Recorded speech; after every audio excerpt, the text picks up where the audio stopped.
everybody. Welcome to Best Whole New World.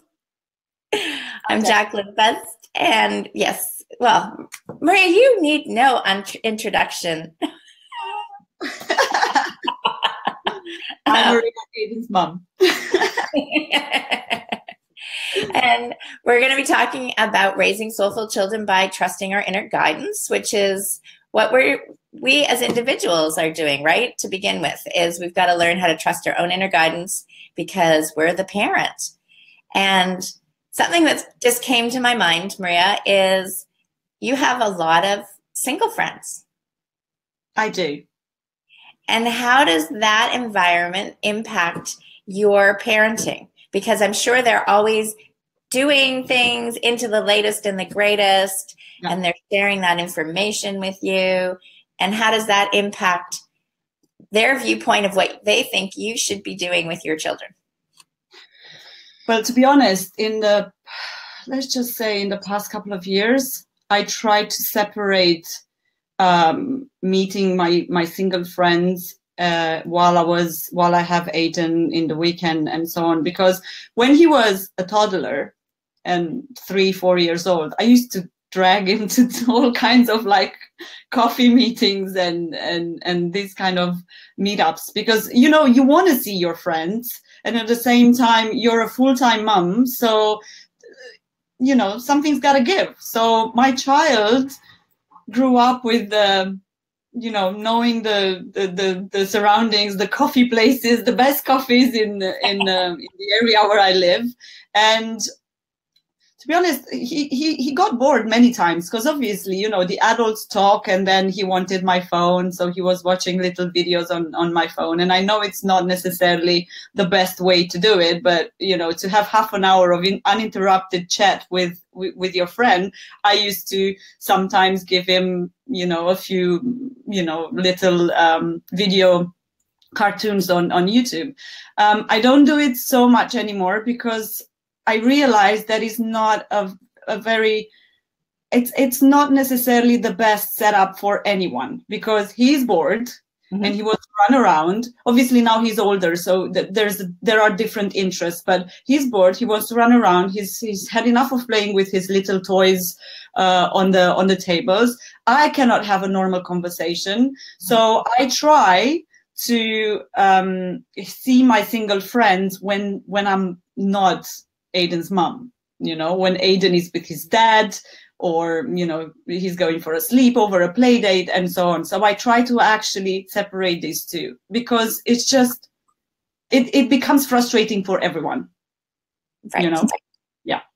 But, he was happy in a way, meeting my friends when we were visiting someone. He was happy because he had TV time. Yeah. Yeah, that became the, okay, I'll do this, you get to do that, right? Yeah.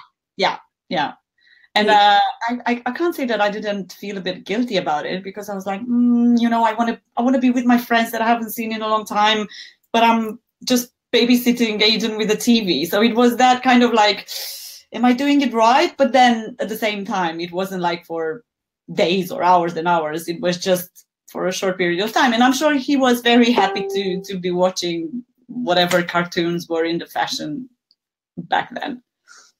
Well, you bring up that word guilt. You can't go through being a parent without getting a dose of guilt, right? Yes. And I think that's a good one, is you do the best you can, right?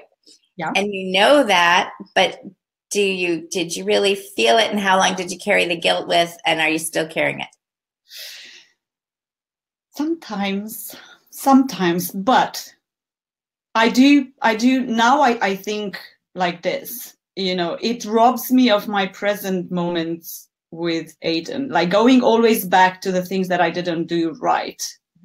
Or the thing is, it's like he's my first child. I've learned with him, so of course I've done mistakes, and of course I could have handled things so much better. In retrospect, in hindsight, I'm thinking, oh my God, why did I do that? But I think that at that moment, that's all I could do. And being always feeling always regretful for the time that has gone. Yeah, because I was thinking the other day, like, maybe I shouldn't have gone to work when I went to work. Maybe, you know, I shouldn't have let the grandparents take him to school when he wanted me to take him to school. So obviously there's all these things, especially when Facebook pops up, your memory from 5 years ago, and I see my son running around in the park, and I'm like, oh, you know, those days are gone. But at the same time, it's gone. And every time I go back to that regret or to that guilt, it makes me sad, and it makes me feel I screwed up. And I don't focus on him in the present, where he's here and he's, you know, still needing me and my guidance, and we can still have a lot of fun. So yeah, there are moments when I think back, not about, you know, letting him watch TV for an hour or so while I was talking to my friend, but there are moments when I'm like, I should have handled that one better, but at least I know. And I also talk to him. So sometimes I do tell him, forgive me for handling that in that way. I didn't know. I learned it by doing that, and we both know. But sometimes he's telling me, like, I have no idea what you're talking about. Exactly. Like, but sometimes he remembers stuff that I would never. He told me last night, oh, do you remember when we took a boat with a friend of ours, and we went to the bar at the boat and we ate there? He was 4. I have no idea how he can remember that November evening when we took a boat on Thames, and he went with my friend to the bar and they ordered food. I mean, random, you know? Right. So I'm thinking, oh, what else do you remember? What else? Well, they do on one level remember everything, but they remember it from their perception. Sorry, you got interrupted there for a bit and I couldn't get it. So I was saying they do remember everything, but they remember it from their perception. So it's like when, you know, anybody that's ever done any, you know, inner child work, when they go back or back into utero or past life experience, anything like that, you'll discover that you can pull out this information, right? And you have that idea. What I've experienced with my kids is that what they experienced in the experience, you know, is totally different. So sometimes I hear them say the same story that I've said. So like I'll go, because this was my experience, and they'll go, so blah, blah, blah, blah, blah, and this is what happened. And then I'll hear them later on and they'll be saying to someone else, you know, oh, and they're using exactly my words, you know, and I'm like, wow, this is how it gets passed on, right? They have like downloaded the app. And I'm like, was that really their experience, or they've just taken my experience on as their experience, right? And then other times they'll bring up things that are just mind-boggling to me that they even remember that I haven't remembered, but were very important to them, and maybe were uncomfortable for me. Maybe there had been that element of guilt at the time, so I've just like, you know, I've dealt with it, forgiven myself, moved on, forgotten it, because it's something you want to let go of. And then they'll go, do you remember when you did this? Like, I think and like, I think I mentioned to you about the time where I was doing the paper doll thing, and Dustin's like, can you burn my paper doll? And I was like, what? You know, and I've just totally forgotten it. And I have to like go back in time, and she can recall every detail because it was a big event for her. And you go, oh, okay. So they're going to remember, they're going to choose what they remember. And I think the most important as a parent is to let go of knowing the feelings. So the question is that you don't feel guilty about the coffee date, but is there still anything, for instance, that you feel like you really should have done better? Like, you know, have you let go of the fact that you went back to work, that you can't change anything? No, not really. So that's something that I'm working through it now. When he was 5 when he went to reception, and for a few months my parents were here, and I left it all. I think it was a period of time when I just needed someone to actually take over some of the things. I was also like in my first year of being single, a single mom. So I think I just like when my mom came, I was just like, okay, they can do this, and I can just, you know, go and relax a bit more, or not be all the time the responsible adult. So I do feel, was it the best thing that I could have done, considering he had just started school? I was home with him all through his nursery days, just going to work 1 day a week. And then slowly I started to go in every day. And I know I still remember him in the windowsill, like on the windowsill, and he wanted to see me, you know, go and turn the corner, and he wouldn't move from the window until he couldn't see me. I was out of sight. And sometimes I do ask myself, what was he feeling in those moments? Because as an adult, you know, you come back at 7 o'clock, but he was 5, you know, and he was used to me being with him every day.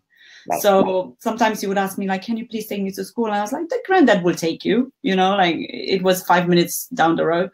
I don't know how he felt. And probably that's why the regret, where the regret comes in, or the little pang of guilt. Like, did I actually make him feel in a way that will bring up any kind of behavior, you know, needy behavior when he's an adult or so on? That's what I'm thinking, because I don't know what goes on in my child's head, and I see it every day. Sometimes he tells me things, and I'm like, wow, I had no idea you could be that deep, you know, because you're a child. So, you know. But is he a child, or is he just a wonderful, wise soul playing the role of your son at this moment in time? Probably so. Probably so much more. Yeah. Yeah. I feel if we start to look at our kids as they really are this intelligent, wonderful being on their own, and they were created effortlessly in one respect. Like, I mean, we had to surrender to the whole process of pregnancy, right? And we all waited, you know, as that popped out to go, do they have 10 fingers, 10 toes? Like, is it real? Right? I think we talked about that first one, that was the biggest ahas when you had your baby, right? And there's such a awe and reverence, and then somehow we decide that we know best, or we can take over. And if we start to allow our children the respect that they are an individual, and they do have their own desires to manifest, and they're here for their own soul's purpose, then we realize we're the guiding force. We're that ability to be that foundation that they need to them to support them and say, absolutely, you know, you can go do it. You can be your unique self and thrive in this awesome world. True. Very much. Yeah, I'm thinking, I'm looking at him every day, and sometimes I look at him and I'm like, I could take my cues from you. You know, if only I stopped for a second from my, you know, like, I have to go to work, I have to go to do blah, blah, blah, and just look at you, the way you play, the way you rationalize. Sorry. It's okay. Things are changing in the vocal. Yeah, so I was saying that I actually practice mindfulness when I watch him. Mm-hmm. Whatever he's doing, I'm trying to be present in that moment, because I realize I'm at work a lot, and you know, he's at school a lot, so we're still missing a lot of each other's time during the day, and I try to just watch him while he does things, and for me I feel I'm there in that moment, and I've been trying lately not to think so much of the time I'm missing with him, and actually be happy and be grateful for the time that I am with him, even though we're not doing much, because while he was growing up, there was a lot of pressure for me. I need to take him there. We need to do things together because he's going to have memories, and I'm, you know, like missing out on time, and we need to do things together. Yeah. Well, now I'm like, it's okay. Even if I stay with him, you know, in the house for a whole weekend, it's still time with him. And I think he appreciates it so much more than running around to do things, because I was in such a frenzy a few years ago to offer him experiences, and we have to do things all the time. We had to do things, and sometimes he would tell me like, I don't want to go anywhere. I just want to be home. I don't want to be anywhere else. I'm happy here. I'm like, no, but we need to make every moment count. Well, I think that's one of those experiences that we have put such an emphasis on the outer world to say that is, you need to experience those things out there versus realizing a child has a whole world, and so do we, but they really have a whole world that we've called imagination. And as they're coming into this, they're sort of integrating what their experience is, how this multidimensional world works, how this, works on technology, and they do need that time to integrate it. So it's like when you come home from work, and there sometimes you just need that space or a little bit of downtime, whether that could be, some people try to downtime on their way home from in the commute so they can be present when they get home, but others just need like a half hour to themselves, It's in that space of integration, and a child, in so many times when they're overstimulated, we got to go to the museum, we got to go to the park, we got to do the zoo. There's this great play, and there's music. I remember the same thing. I think we all get into that. We'll just take you in the car, and we'll get you into singing lessons, because this is what they tell us. The more exposure you have to all these things, the more outgoing and well-rounded you're going to be. Well, some of the most creative and ingenious solutions have come from the so-called introvert that's been silent and quiet, that has had the whole world inside them, and then has been able to express their different perceptions as they got older, that we go, wow. Google. It's true, definitely. And talking about, you were mentioning experiencing the multidimensional world. He came yesterday home and telling me about this new game that they are playing in the break, and that's about searching for aliens. So he comes to me and he tells me, "Oh, I had to disinfect one of his friends, Joshua. I had to disinfect him, and it took quite a long time because he was all, And I was like, wow, like he was so serious. It was a real life, he was all infected by some, I don't know, alien virus, and he had to take a long time to disinfect his friend. And I asked him, how did you disinfect him? Oh, I had to fight him. So I had to fight him until that thing that he was inside him disappeared. And I was mesmerized. I was like, tell me more, please. What else do you do in this game? It's amazing how they can actually take it so seriously, this play, in such a, like, of course I had to fight him. And I was like, oh my God, you're just the cutest.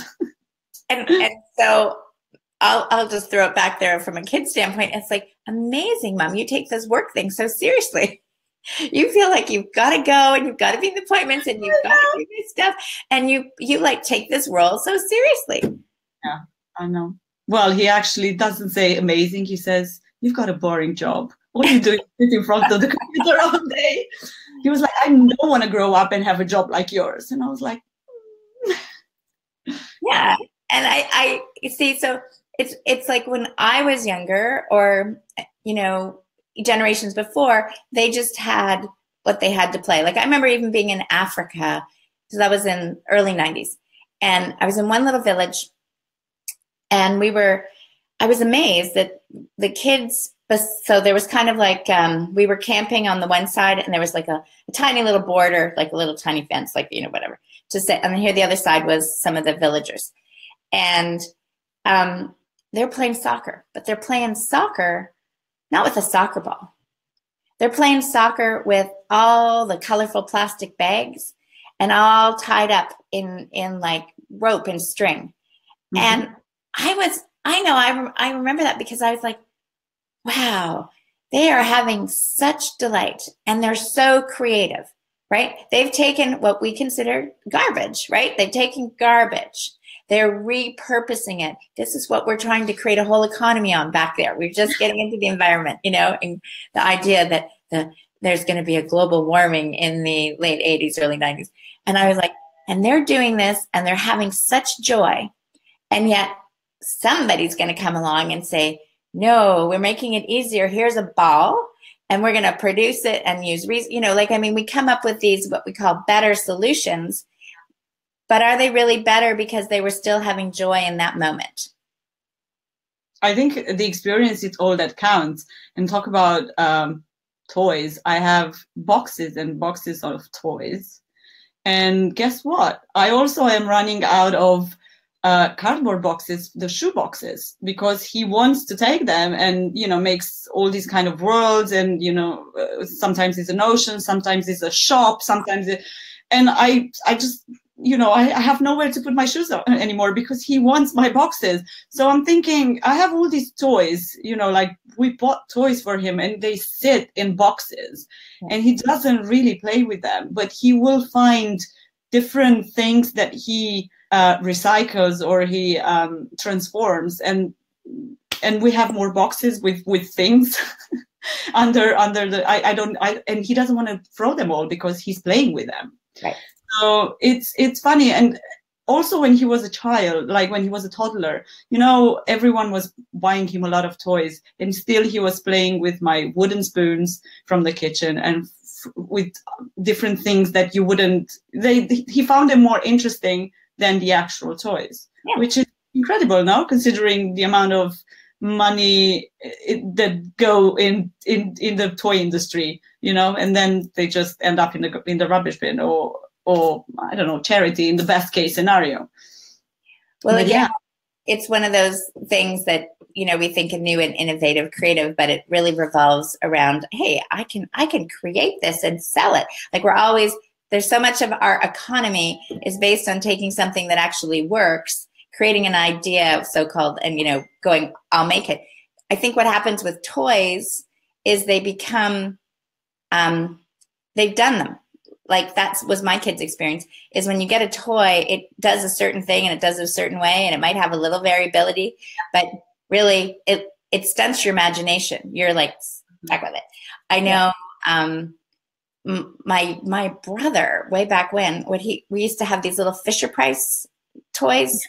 And so you could have the airplane and the house and whatever, but he went and he created, I remember this. He took like sheets, my mom's old sheets, and he created squares. We used to joke, and he had like a baseball field of squares, and he then would like get little spitballs, and he'd roll up, and he'd create his own baseball game, and he'd roll the dice, and he would create these things with the people, but they were outside of what was there. So the people were the only consistent thing. But it was like, I remember thinking at that time, it's limiting, and I think that's just why kids love the video game so much, is because it's never the same game, right?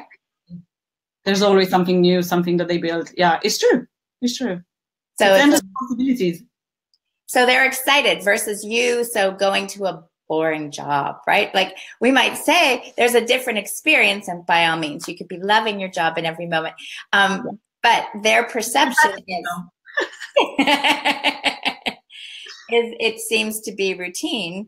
And I think there's a whole generation like below, the 25 and younger are seeing that is like they want adventure. They want creativity. They want innovation. They want to be exploring the world, and they want to express and be connected in many different ways. And that's, our opportunity as parents to honor that their kids see it so differently. And I'm so with you on the pots and pans. Even this Christmas, so Destiny's 22 and Faith's 18, and what was one of the things that Faith did is she went and got like a big refrigerator box and put boxes in, because we always used to have like one particular Christmas present, where you open the box and you open the box. Yeah. And then when we gave everything away, we left that behind. And this year, we're going to do Christmas. So that's what she did. She put this big box and then all the way through. And then they were like, oh, no, we can't. We have to keep that box. That box stayed around our house almost for a month because they were creating within that big box. It's like, and then remembering how they used to cut out, for puppet shows, things like that, and made it into monster. But it was still this experience, a cardboard box. That's amazing. It's endless possibilities.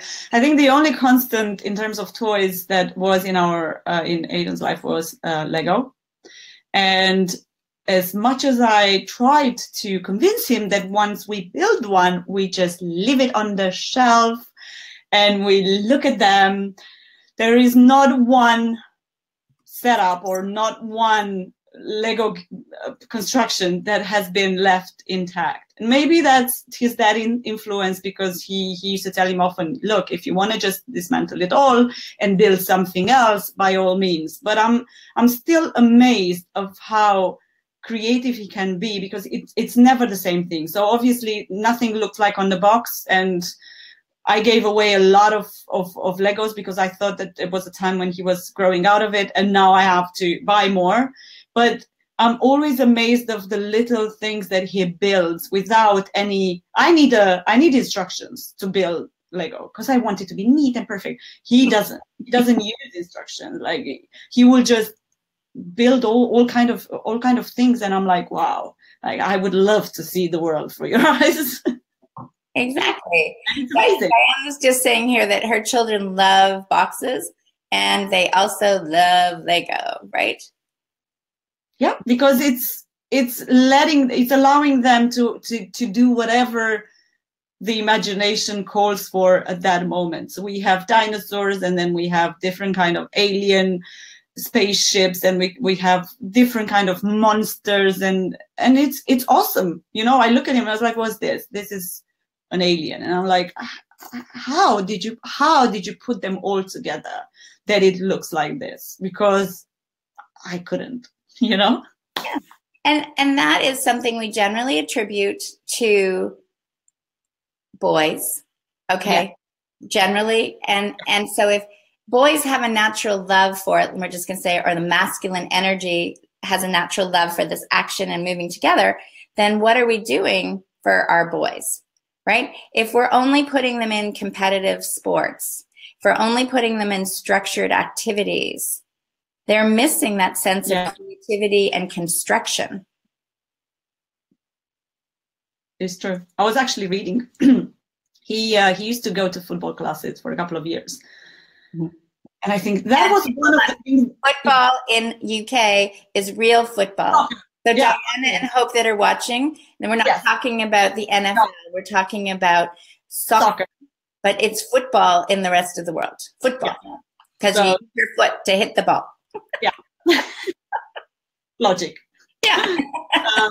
So I used to take him to football classes, and he kept telling me at some point that it's boring. He wasn't the kind of person to go, you know, like to actually go and tackle, and he would just be more on, you know, on the sides. And I made him go for a while because I thought he was talented and I wanted him to explore this.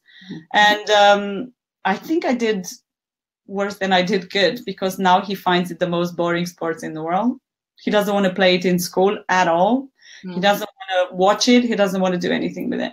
And it's fine. I learned. I will never make him do something like that ever again. But I was reading an article while he was going to classes. I was reading an article about the fact that this kind of organized sport is not necessarily the best thing for their imagination and for their creativity and for their development. And I was like, how can it not be? Because, you know, it's an amazing sport and it teaches you so many things and blah, blah, blah. But yeah, I did read up on that. Yeah, no, well, see, it's kind of funny. This is where trusting your inner guidance, I feel, is so relevant, because, you know, when I started to trust my inner guidance about the vaccine issue, there was people that were aware of it, right? And there was but it's certainly not the same awareness that's going on, you know, 20 years later. Mm-hmm. So if you're always waiting in this one respect for the book to be written, you kind of generally so you could be lagging behind, right? Trusting your inner guidance and looking at it for your own child, you just might know, you know what, soccer could work for somebody else or football, but for him, no. I remember coaching Destiny when she was so she was 6, okay, and there was a little teeny girl on there who at that age she was even 5, yeah, maybe she was 5. There was, you know, they go in packs, right? There's no like spread out team, right? there's the ball and they know follow the ball. And this one little girl just, daisies, whatever. She just, like, she was there. Who knows why she was there? But her parents were so intent on this game, right? And they were like, you need to get in the game and score. And if you score, we'll give you $20, right? And then when you know it, like within minutes, she scored on our net. And I laughed, I smiled, and I turned down the parents, and I gave them a high five, and I was like, that's so great, you're going to give her $20. And they're like, that's not what we meant. And I'm like, no, that's what you said. If she scored, you'd give her $20. And she did. She did exactly what you asked her to do. And I was like, it's just kids experience life and totally differently, and letting them just be a child of what they want to experience is so crucial. And I think now we're realizing as adults, we have that right too. We get to choose to live joyfully. And do we trust and believe it is the gift that you can be the great parent that you are, still have your joy fulfilled and Aiden's joy. Yes. It's so much easier. The best of both worlds, right? Sure. It's so much easier to just like trust and take the cues and not put your, like, I want this like this, and I'm the parent and I get to win this one, because you might win this one. The issue is what you're doing to your child, winning all these like little battles that you really care for. What is it doing in the future? Because you are conditioning them in a certain way. The reverse is just, guiding them and making sure that they are not doing any crazy things, but allowing them to actually feel that, yes, I'm important, and yes, I get to have a say, and my word and my opinion matters. Mm-hmm. So, yeah. And if you think back actually to your own childhood. Yes, that's the word. I was like, whatever that word is. Thank you. Back in Romania, right? Yeah. And even in some places, lots of places, so much was done in farmland, right? Or there was this pattern. It was about so-called survival, but there was taking care of the land and preparing. And the kids, had been raised that way to see that there were chores. And so it was activity that needed to be done. And they were replicating that within the parents, or going, this needs to be done, the cow needs to be, whichever. Now, all they see is the pattern of the parent leaving the house. And they look the same thing. And I remember as a child growing up with my grandmother for 2 years, from 12 months to 3 years old. I remember rebelling in a way. She was like, I have to, she was waking up at 5 o'clock. She had to feed the animals, and then she was going to the garden to prepare the whatever crops. And I was like, why are you doing this? And like, for me, it was so nonsense. It was so much easier to just be in the city, go to the supermarket, buy the stuff from there, have the rain, and then the pavement would be dry in half an hour, and everything wouldn't be muddy and difficult and, like all these like chores. I had no understanding of why a person would actually put themselves day in, day out. And I remember saying to her, this life is boring. There's always the same thing that you have to do. Boring, boring, boring. And this is not cool. And then my son is telling me the same. What are you doing? You're waking up and then you're going to work. That's boring. And then you're coming home and it's very late and you have to put me to bed. And I'm like, yeah, I agree. Yeah. And that's a good one about perception, right? Because I remember, like, same thing. I didn't even know there were seasons to vegetables. So like I grew up like a lot of kids are growing up nowadays, that everything revolves around the city and the supermarket and you can buy it. Like I would have been probably the kid that was on the iPad, at that age, because I was blessed with a lot of material things and experiences. So that was like the farthest thing, and I could never get why anybody would like, totally boring. And perceptions change. Yes. Right? Perceptions change. And I feel there is an ease and a rhythm to it. I'm still certainly far removed from being the gardener and going out and doing farming. Okay, so, but I appreciate the rhythms of nature. Yeah. And I respect that there's so much more out there. And I think that we just need to keep honoring that everybody's perception, back to the perception of what their experience is the relevance versus what we think we're doing. Because when you're mindful, as you say with Aiden, and you're like there present and you're seeing his joy and you're being mesmerized by as he's recounting the stories of how he did. I mean, in his life, he just freed the guy from the alien virus. Yeah. Yeah. Amazing. Isn't it? Crazy. No, but I do agree that there is an honoring of nature, and it's funny. I'm not the farmer type, and I don't think I will.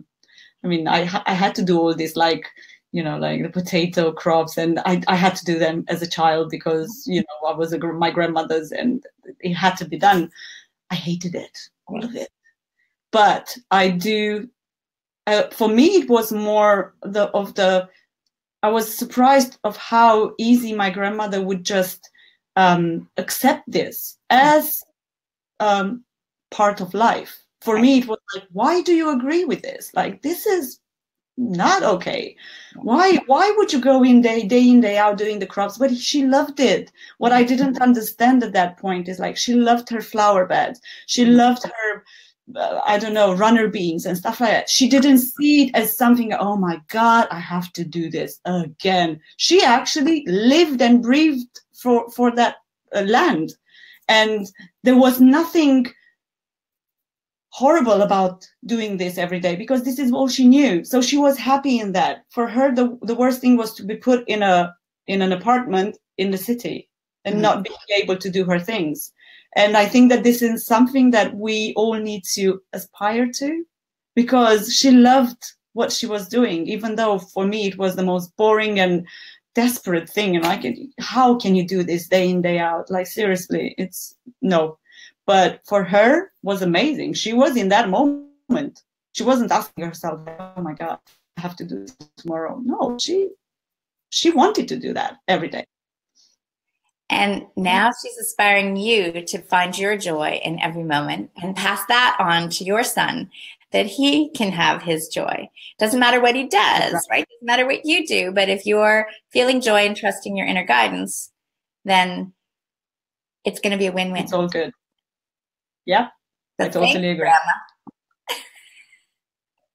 Indeed, thank you, Grandma, for a lot of things, wherever you are. So, thank you very much for being here. I know you've got to get back to your job. Yeah. It was a good half an hour break. Thank you so much. I'm happy we agreed again with everything. And have a good weekend. All right. Bye. Yeah, bye.